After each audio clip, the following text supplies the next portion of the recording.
박근혜 전 대통령의 구속 여부를 놓고 법원의 장고가 이어지고 있습니다. 내일 새벽쯤에야 박 전 대통령의 운명이 결정될 것으로 보이는데요. 네, 박 전 대통령은 현재 검찰청사에서 초조하게 결과를 기다리고 있습니다.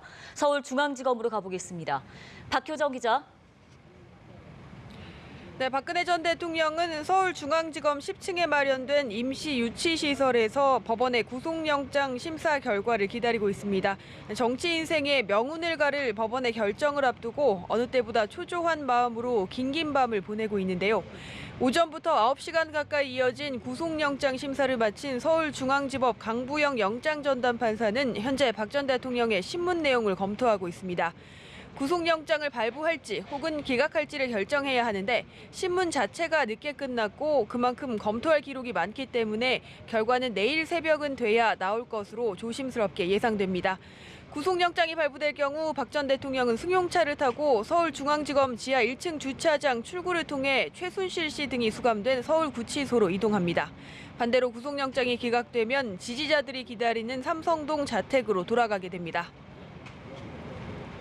네, 영장 심사가 무려 9시간 가까이나 진행이 되는데요. 이렇게 오랜 시간 걸린 이유 어떻게 볼 수 있겠습니까? 네, 오늘 오전 10시 30분에 시작된 구속 전 피의자 신문은 9시간 가까이 진행된 끝에 오후 7시 10분쯤 종료됐습니다. 통상 복잡하고 중요한 사건 피의자의 구속영장 심사라도 3시간 정도면 끝났던 것을 감안하면 매우 오랜 시간이 걸린 겁니다. 이처럼 신문이 장시간 진행된 것은 박 전 대통령의 혐의가 13가지나 되는 데다 검찰과 변호인들이 구속의 필요성을 두고 워낙 치열하게 싸웠기 때문으로 보입니다. 박 전 대통령은 9시간 가까이 영장 심사를 받는 동안 오후 1시쯤 1시간가량 휴정을 갖고 도시락으로 점심 식사를 해결했고 오후 4시 20분쯤에도 15분 정도 휴정 시간을 가졌습니다. 영장 심사가 끝난 뒤 지친 모습의 박 전 대통령은 서울중앙지법 청사를 빠져나와 검찰 차량을 타고 이곳 서울중앙지검으로 이동했는데요. 대기하고 있던 취재진들은 박 전 대통령에게 억울한 부분을 충분히 소명했냐, 국민들에게 어떤 부분이 송구하냐 등을 질문했지만 아무런 대답을 하지 않았습니다. 네, 검찰로서도 사활을 걸 수밖에 없고 또 박 전 대통령의 입장에서도 구속만을 피해야 하는 상황인데요. 오늘 신문 어떻게 진행됐습니까?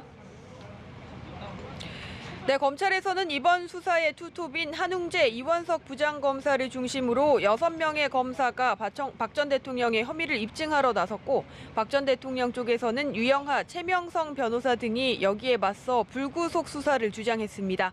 검찰은 박 전 대통령이 최순실 씨와 공모해 뇌물을 받았고 권한을 남용했다며 13가지 범죄 혐의의 중대성을 고려해서 구속 수사해야 한다고 주장했습니다. 공범들이 대다수 구속됐고 앞서 검찰과 특검 수사에 응하지 않았던 것을 볼 때 불구속 상태에서는 재판에도 성실히 응하지 않을 것이라는 주장을 편 것으로 전해졌습니다. 박 전 대통령은 이에 맞서 최 씨와 공모한 적이 없고 최 씨가 이권을 추구하는지도 알지 못했다며 혐의 사실을 완강히 부인했습니다. 대통령직을 박탈당한 이상 도주하거나 증거를 인멸할 우려도 없다며 불구속 상태에서 재판받게 해달라며 판사를 설득한 것으로 전해졌습니다.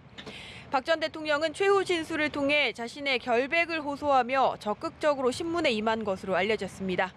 지금까지 서울중앙지검에서 연합뉴스 TV 박효정입니다.